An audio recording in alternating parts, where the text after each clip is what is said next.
So stand by.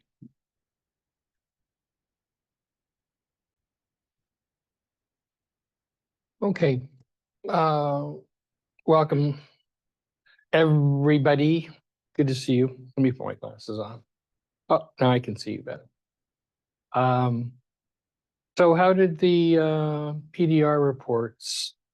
You took a look at my feedback, stuff like that. So I think almost everybody submitted a draft report and a model.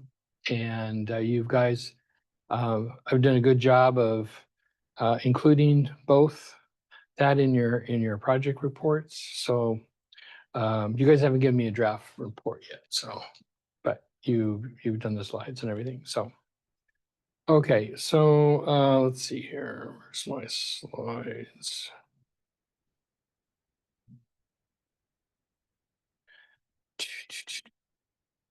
Okay, so for this week and the next couple of weeks, we're going to go into more advanced topics for the modeling.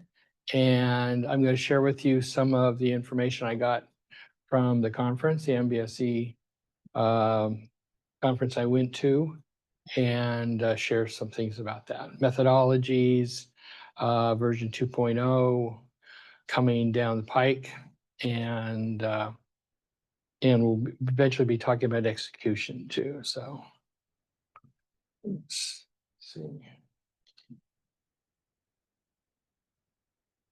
You know what that did, but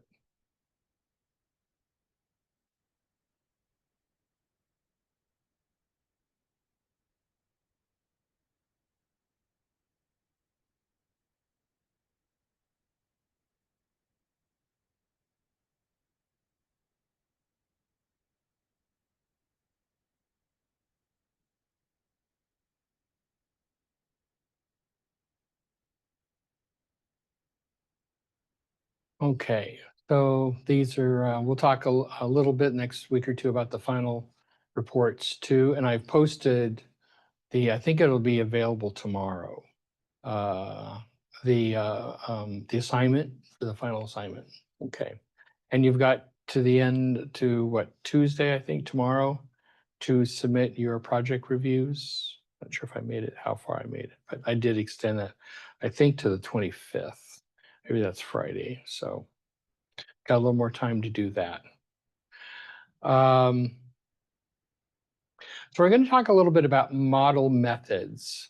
As you know, SysML is a language, but you need some kind of process or method of how you're going to attack these things, and keeping your model logically organized can be a challenge.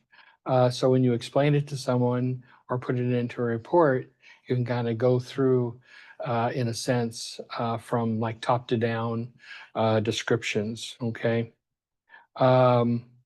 So there are many methods. I've done DODAF, DoD Architecture Framework, before many years ago when that was coming out, and there are some other ones. There's some general ones by OMG, UAF, I think it is. And MBSE solutions include a modeling language, method, and tools. We know that. Okay, so this is part of the methodology. We've obviously been using a tool, and we're talking, and these are living things, they're changing all the time. So as an engineer, you have to keep in mind what your goals are, and do you need to upgrade or change, or sometimes a contract may require you to use a certain language to document your model. Okay.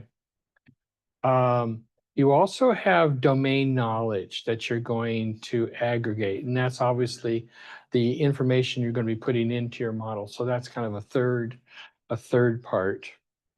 What was that last one?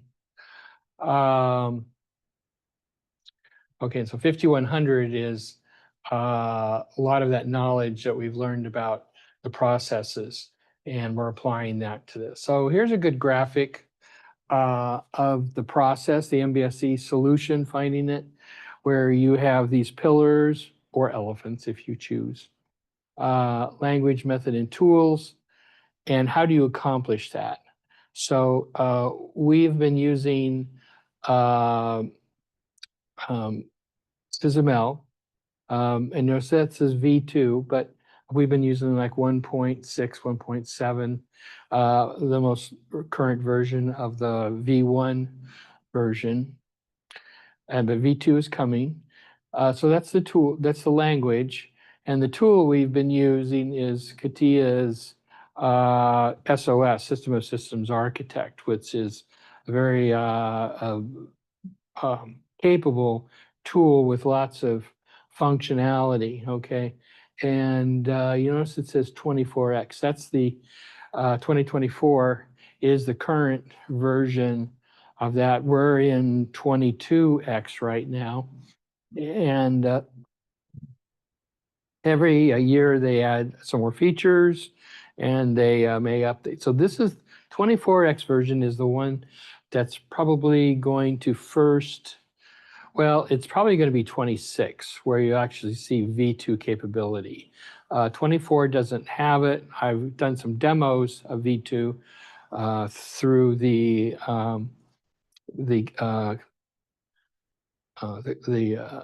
provider, CATIA, and I've got to play around with it a little bit. And the thing is a methodology, and you want to use, so you can come up with your own methodology, but it's like rules of how you're going to organize your data and to ensure you've captured what you need.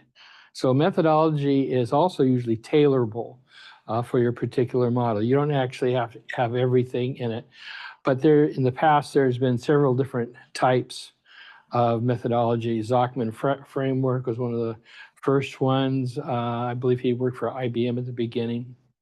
And DODAF is a framework. And now we're going to be looking at MagicGRID. Why MagicGRID?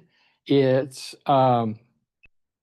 fairly up to date in its terminology as it links to a standard, the ISO 15288. That's something you guys should all become vaguely familiar with what are those processes of system engineering. And an ISO is a standard, and or ISO slash IEEE. And just like you have standards in electrical and metal and other different scientific disciplines. So we have one. And this MagicGRID is compliant to that. If when you 5100, when you're in that, you'll hear more about 15288 because that's what the INCOSE System Engineering Handbook is based on, is 50 and those processes. The advantage of the handbook is it kind of puts it into terms and examples and things like that. So it's really the training guide for that, for the system engineering processes and tools. Okay, so I got to attend this MBSE Cyber Systems Symposium, and got to hear a lot of the leaders both in the industry and in Dassault. I used to call it Dassault. Now I've been corrected. It's Dassault Systems, and they're the ones who bought No Magic a couple of years ago and have incorporated into their system of tools. What's interesting too about this particular tool, when you get into a system of tools like IBM, Rhapsody, or a couple of other ones, they usually have more other processes and tools which they integrate with, which you might need for your development. So if you're developing a system that you said, okay, I want to design this, but I also want it to be a digital twin. I want it to be able to graphically see 3D parts and also get information. So modeling is one of the first steps you do here. And then you can link to other tools like 3D modeling and digital twin capabilities so you can use those capabilities. So this is where you want to go off and once you get your feet wet and experienced in modeling, you can go into these other products. So these are my two instructors that I had for the tutorial, a day tutorial on MagicGRID and V2. And so you can see we have, it looks like Eastry, but it's ISA.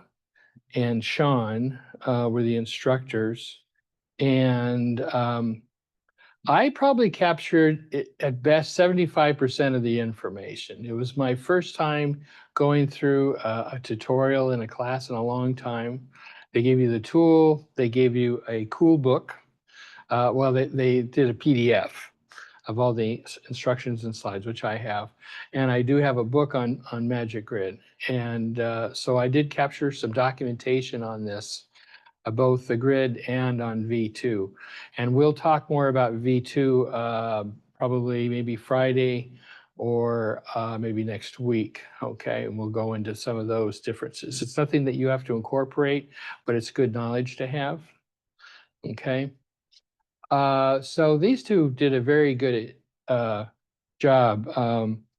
Isa is is a senior specialist, and she's also in cyber systems, and she has a BS and an MS degree in software engineering. She's a certified professional. She's an ACEP. She's probably well qualified to become a CCEP now, and a couple others. She's a UAF uh, expert too. And she's also the co-author of the MagicGRID Book of Knowledge, which is the one I got. And if anyone's interested in this book, let me know, or you can contact Isa, and she'd probably be happy to get you a copy. Sean Densford also is a cyber expert with a BS in electrical engineering and an MS in systems with 10 years experience. And also he's a certified professional with a CCEP and an OCSMP. So pretty smart people. And they took their time the best they could. So here's the thing about what is the MagicGRID, okay? And some basic information. So it's an obviously it's an MBSE method from Dassault. They've developed it, they've vetted it. It's been around for 10 years now, they said, in development. I first heard about it at Lockheed, and someone asked me if I've looked at any of that, and I just said I hadn't. But so now I'm sort of intrigued by it, because seeing all you guys work on your models, I can see the advantage of having some kind of a grid or methodology for use, especially when you're looking at several different ones for comparison purposes. And you know how we do our maturity process, which I gave you the kind of an in-depth analysis, breaking up what's in your model and the components and what level and the depth and breadth. So this sort of does a similar process, and it breaks it up. Lets you do analysis with these pillars and these domains. And we've talked about domains. We've talked about the big domain and there's other smaller domains which you can focus on. So obviously it's been documented and published several papers about it, how it uses. They've gotten feedback, so they've been continuously trying to improve it. And they say it's highly used in other industries. So it's a high level of maturity in use. So so V2, usually second version is usually a good version to start looking at it closely. Okay, so here is the framework, and we'll just kind of go over this really quickly. So you can see, again, like the word pillars, meaning like columns, okay, where you've got 4 main columns, and there's a 5th one over here, which is specialty engineering, okay? SMEs, like safety and things like that. So in fact, safety is something that's going to be human factors. These columns obviously go throughout your whole system. And usually all these things, you have requirements related to them. What's the level of safety required? What's the level of security, or how high is human factors in this particular product, okay? So those are the pillars here. Obviously, requirements is something that goes throughout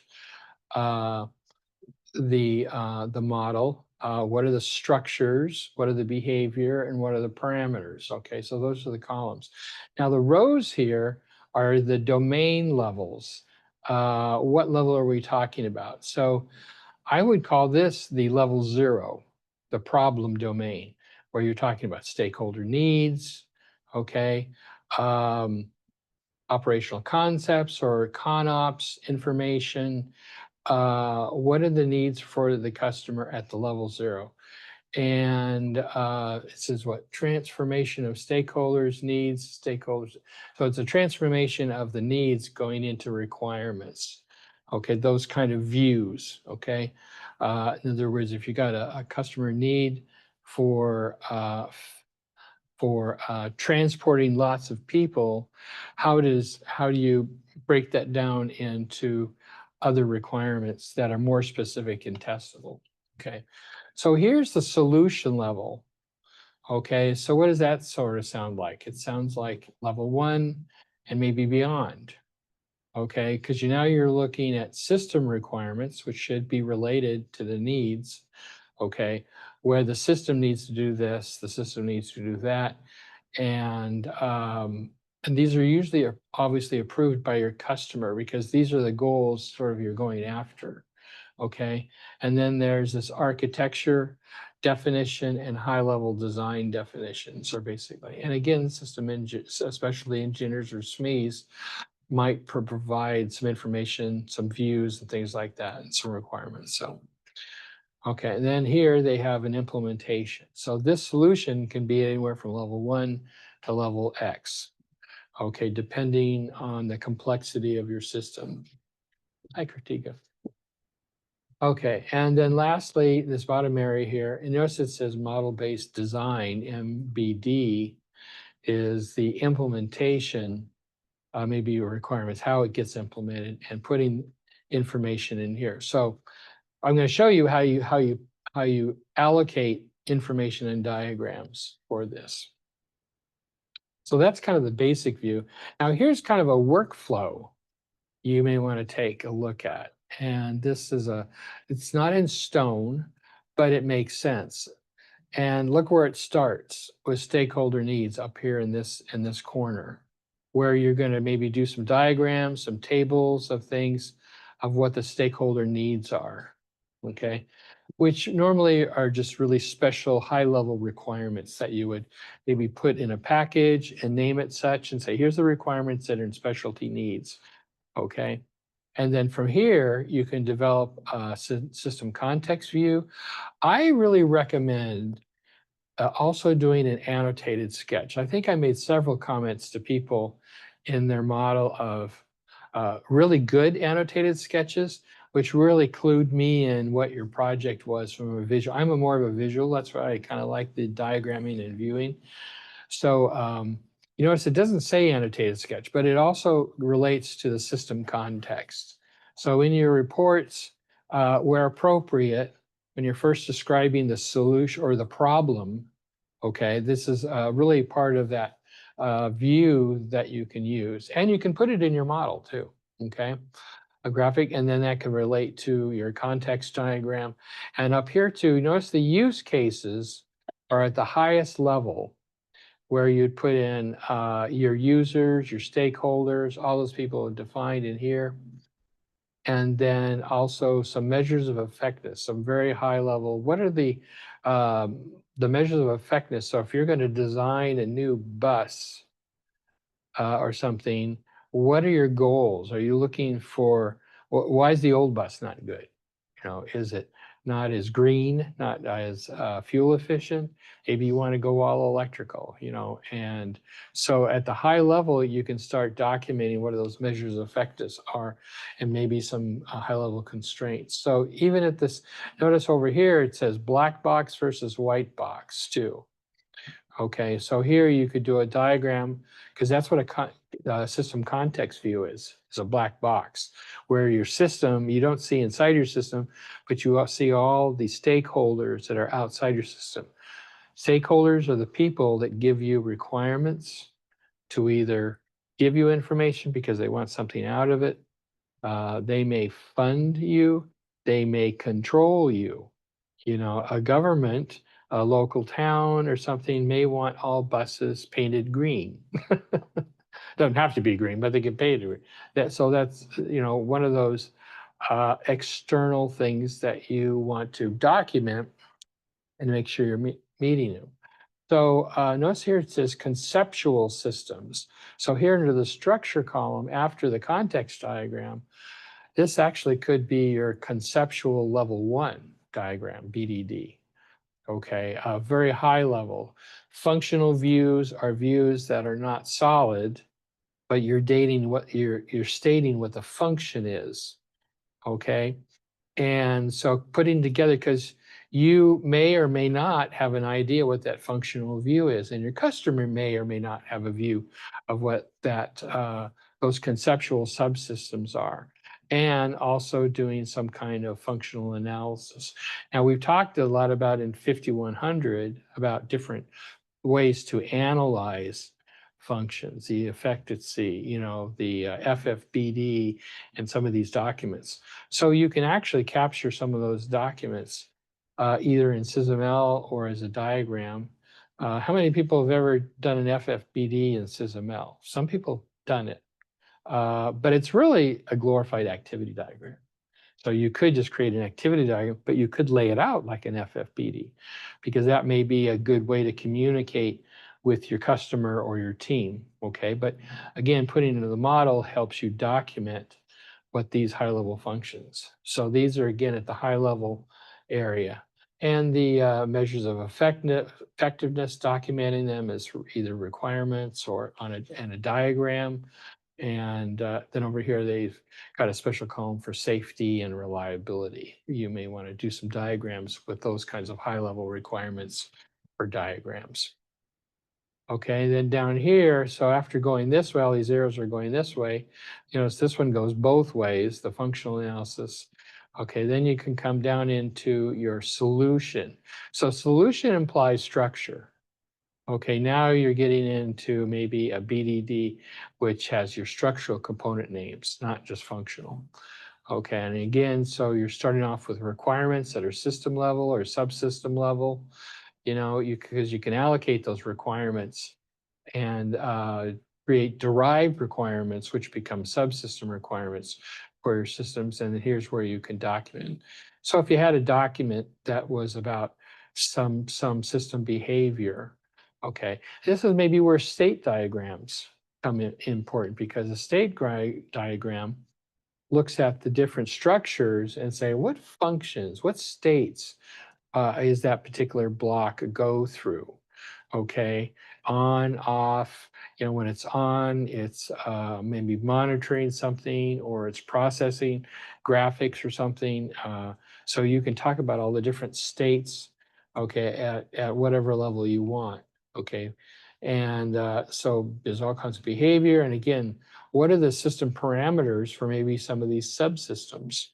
Okay, you can define those and put links in there. Okay, so again, down to the component level. So here they're using the term system, subsystem, and component.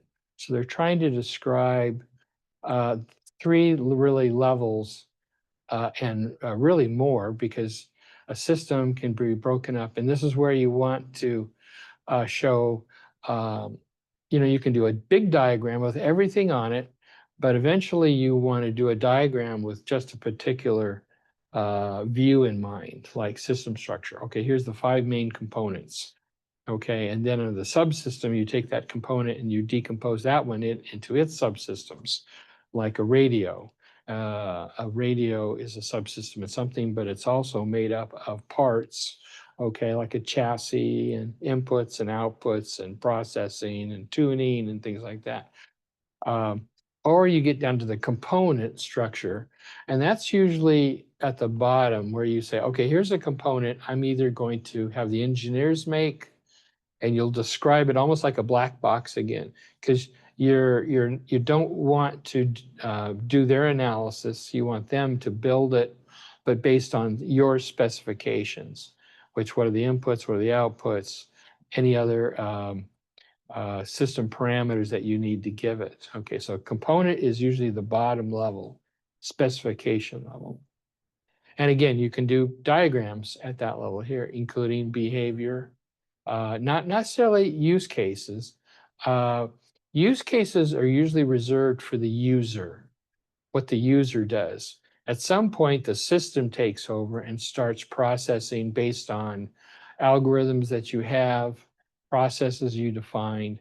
If the user pushes a button to get a report, then that's a use case. But as the report's generated through the database and through different routines, that's not a use case, but just a function, okay? Or an operation which is allocated, viewed in your model. Questions? I know I've rambled on for a few minutes here. Okay, so this is kind of the workflow. So you notice from here, everything sort of goes over here, but you're creating stuff in here. You don't have to do every one, but it's a reminder. It's like a checklist, except it's sort of a graphical checklist. And you can use this for navigation in your model. You know, if you talked about using maybe your requirements view or your package view, there's all kinds of views. And the examples you'll see today, you'll see in them using an index page, which is just another type of utility page, and putting this graphic on it so you can use it for navigation to each one of these areas. And then my recommendation is you create some kind of a navigation on that diagram. A lot of times you can just hit the back key, but sometimes if you go 2 or 3 levels deep, you just may want to go down there and then go back to this page. So you can create links on that bottom page to go back to here. Okay, and that's all about navigation, and it makes the users more comfortable that they can not get lost. Okay, so here's another good example. I'm going to show you where I got these graphics too. These actually came with the model, these graphics. So here's another graphic kind of giving you examples. Okay, you notice it's got the problem with requirement diagrams. It could include requirement tables in there. Here's some under structure where it's got a graphic like some kind of a context view or a annotated sketch in there showing the structures, how they interface, behavior, use cases, activity diagrams. This also includes sequence diagrams and state machines you can put in that column, okay? So this is kind of what, except the only difference is you may not put the whole sub picture in there like they're doing here as an example. You could just put the diagram link on there, especially if it's a bigger diagram. But you can see if you wanted to, you could double click on one of these diagrams and blow it up. So this is kind of a way of showing not only the breadth of your model, okay, all the areas you're covering, but it's also showing you the depth of your model. So you can see it's a good way to look at your model's maturity. Okay, and then down there at the bottom, yes, there's a QR code here. I don't know where that takes you, but I'll post these slides. So, and you notice down at the bottom, it has this implementation section, which again is taking those requirements for how your system is implemented and how you've designed for that. Okay, any questions? I'm going to take a swig of coffee while you guys think.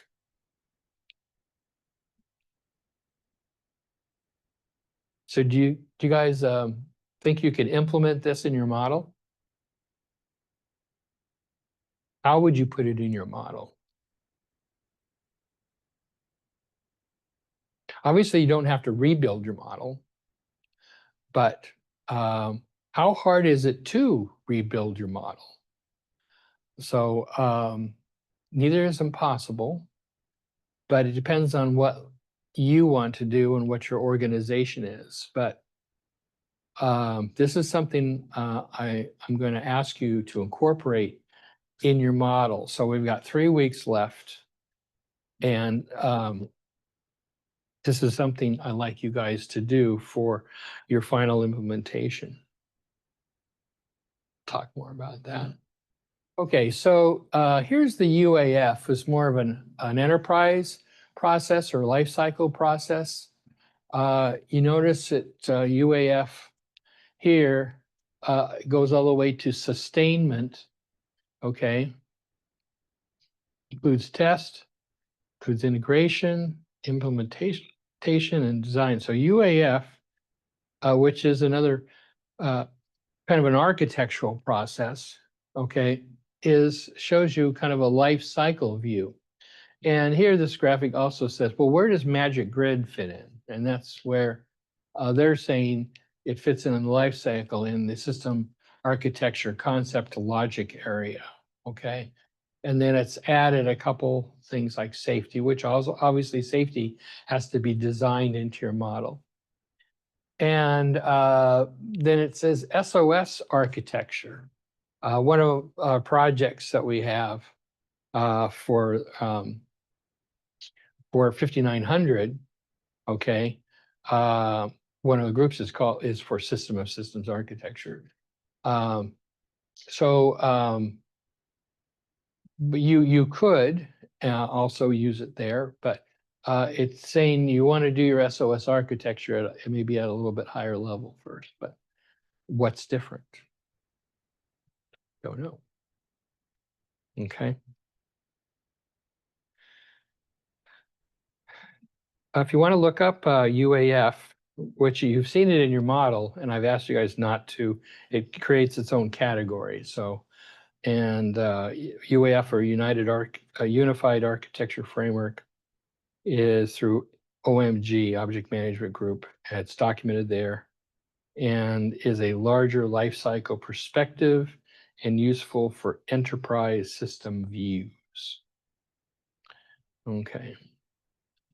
So here's how it works for MagicGRID. So you open the system of system architecture, the tool we use, okay, Cameo, and you create a new project to take a look at it. And there is a couple options for creating a new model where the SysML option is. There's one for MagicGRID, either a blank one or a sample, okay? And then I think one says V2, which might be a little bit different, but it gives you a sample model right from inside the model, okay? So I recommend you take a look at the MagicGRID blank, open it up, give it a name, and note the index element in the browser is the project grid. So what's an index element? It's another type of page you can create in the tool, okay, for like graphics and things like that.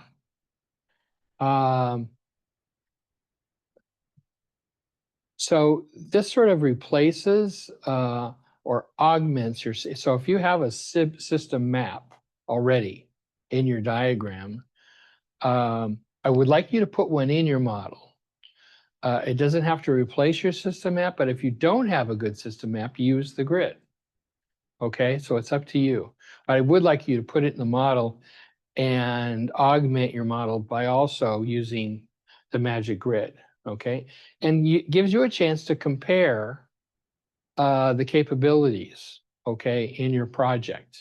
This is for 5900 too. We're going to have you guys do that, okay? So, and I'll show you how to find it, how to do it. And so this is where I'd like you to spend your time on your model. You can keep obviously completing things that you want at your own will, but try approaching it now from the MagicGRID standpoint. I think it's a good exercise.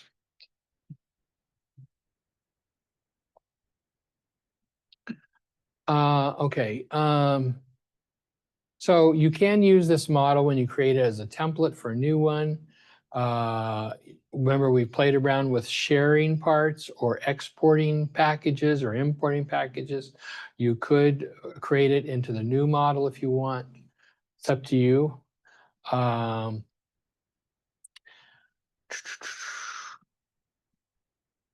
So the sample magic grid, open a new model and do the quick start. Okay.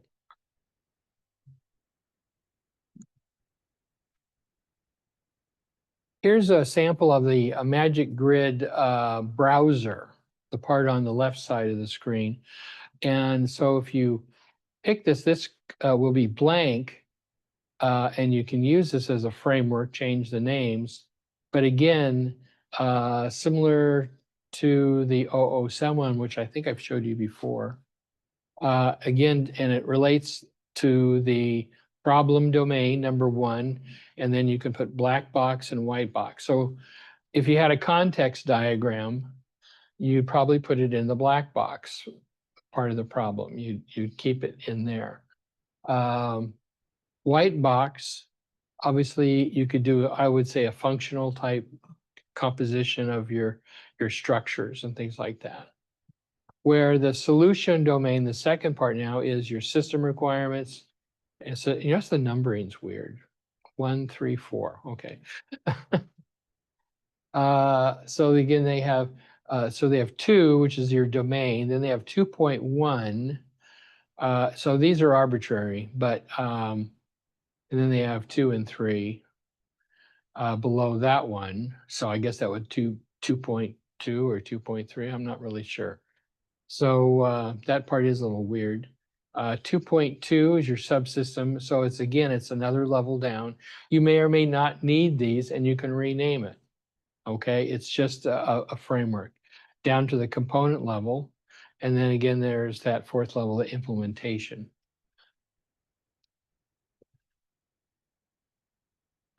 Okay. Any questions on that? Try to highlight the weird things. Okay, let's do the model example. So I'm going to come out of here.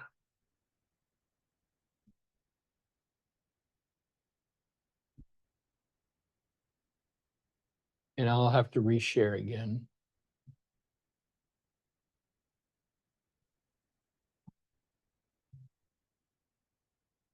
So let's see, here's my model. Okay. So this is an example of one here. So all you have to do, let's close these. Okay, so here's the welcome. So if you want to see what's new, you can either look at samples. If you scan down here, there's actually a section on MagicGRID, and this is their demo version, this VCCS model, okay, using version 1 or version 2 and a couple other vehicle climate control systems. So there's a couple samples there. Then, you can come up here and create a new project, okay? So this would be MagicGRID Demo 1. I'm going to put it in my MagicGRID folder, just arbitrary folder. But now I'm going to scan down here. So up here is UAF. Scroll down here to system engineering. So here's SysML. And then they have these 3, 4 samples models. So here's a blank one. Let's click on the blank one here. I'll even mark it here.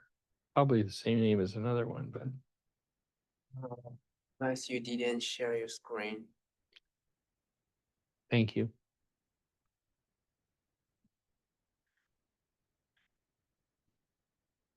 Sorry about that. Okay, let me go back and share my screen like I was supposed to do.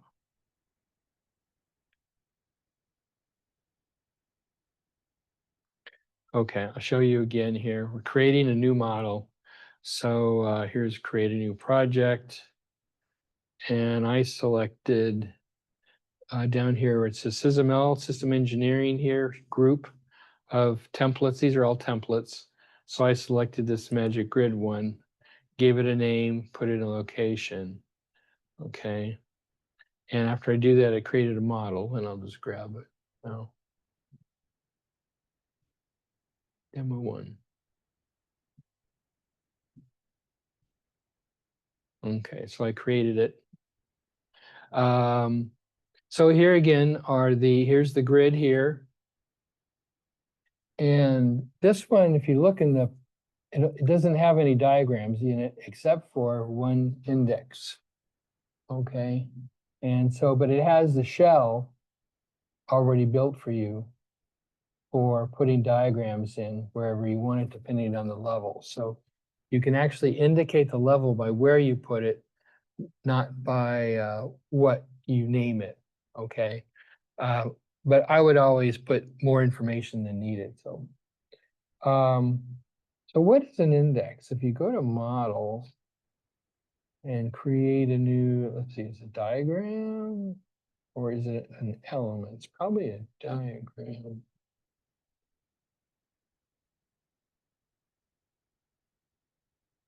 Okay, let's click this on.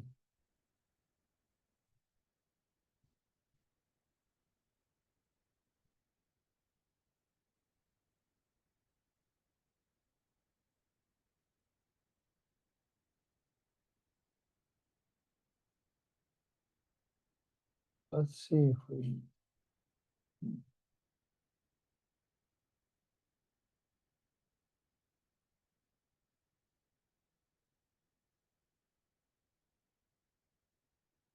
Hmm.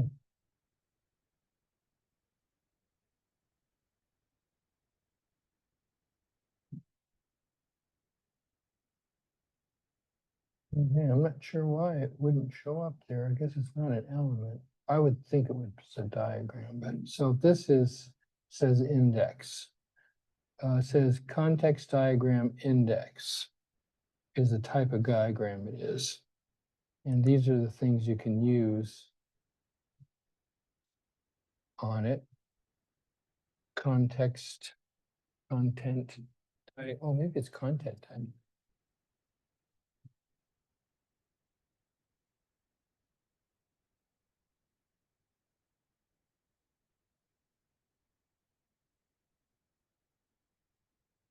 Hmm.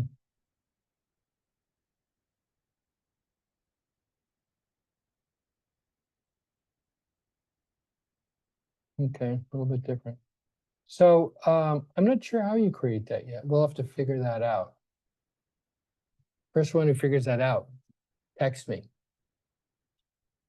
Okay. But it also, if you use the template, it creates it for you. So that's good. Okay, so it allows you to enter these things. And let me see if there's any other ones here. Here's the blank, MagicGRID blank.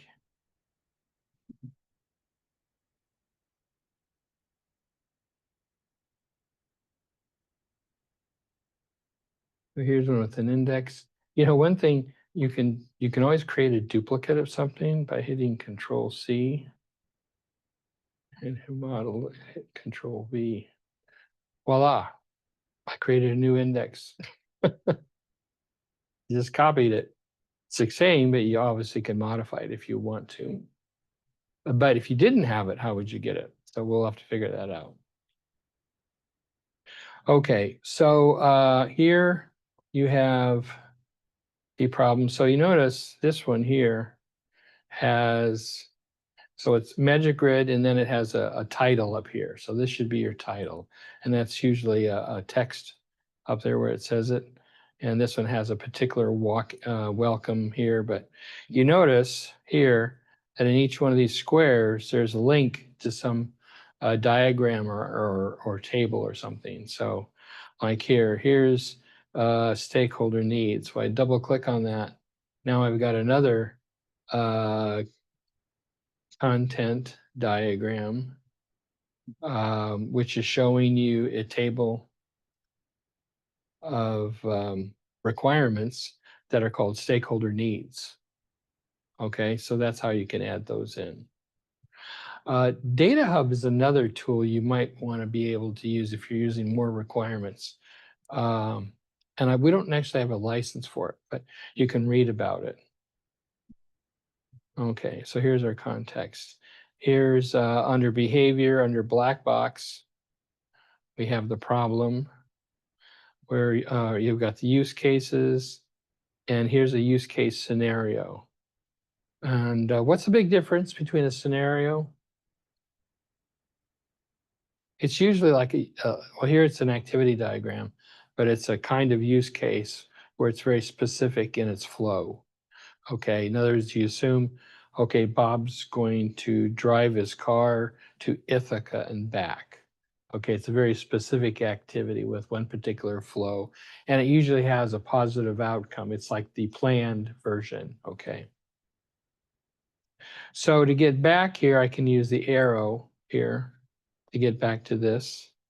And from here, again, I can use the arrow again to get me back here. Now I can make this a little smaller. I could make this really small. Okay. So here under behavior, it says W2 functional analysis. Okay, so here it has internal system functions, and it's using, again, an activity diagram to describe the particular activity at this level. Okay, use the back arrow, functional breakdown. Okay, so this is another thing. We never really talked about this, but you can do this functional breakdown graphic and it'll do it for you. So that's optional. Oops. Obviously, you can zoom in on it a little bit. Notice it doesn't have anything displayed. That's interesting over here into the zoom. So I'm going to use and I think you can double click on these and it just opened up a specification. Okay. Hit the back arrow again. Now, you take a look at structure. So this is the context diagram. And here's I used an IBD to show you the context, where the system of interest is in the middle, SOI, and it's user level. So you're not showing subcomponents, you're showing the black box, okay, and what it's connected to. And I always think of these as requirements. These are actions, well, how the user is using your system. And here is information external to your system coming in or out. Okay. Okay, there's the context view. Now what's under structure here under white box? Okay. Okay, so here's a logical system communication specifically. Here's interfaces. Okay, so this is obviously a block diagram with communication requirements and needs or blocks, okay? Okay, so I'm just trying to give you an idea of what kind of things that, so you create the diagram basically in here. You might even create it here if you want, but you create it and then you drag it onto the diagram. Okay, so it becomes a link. Okay, any questions? So I found out where the MagicGRID is. I don't know where the index comes from, but if you use the sample, you'll get it. And next week or on Wednesday, we'll either continue on with this or we'll talk about V2. Okay. Okay. Thank you, everybody. Any questions online?